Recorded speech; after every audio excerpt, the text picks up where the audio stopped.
Dog ఒక dog కొనియండి.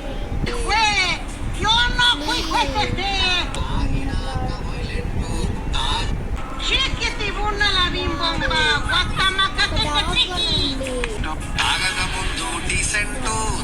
పిల్లలకి ఎప్పుడు అడిగిన ప్రతి కోరిక తీర్చకూడదు. మన స్థాయికి మించిన కోరిక పిల్లల్ని అడిగితే కుదరదు అని చెప్పాలి. తల్లి ఏమైనా మొహమాట పడినా తండ్రి అయినా చెప్పాలి. ఇటువంటి విషయాల్లో తండ్రే గట్టిగా ఉండాలి. తండ్రి చెప్పాలి, ఎందుకంటే ఊరికి అమ్మ చంపుతున్నాం అలాగా కుదరదు. పిల్లలకి ఎప్పుడు అడిగిన ప్రతి కోరిక తీర్చకూడదు.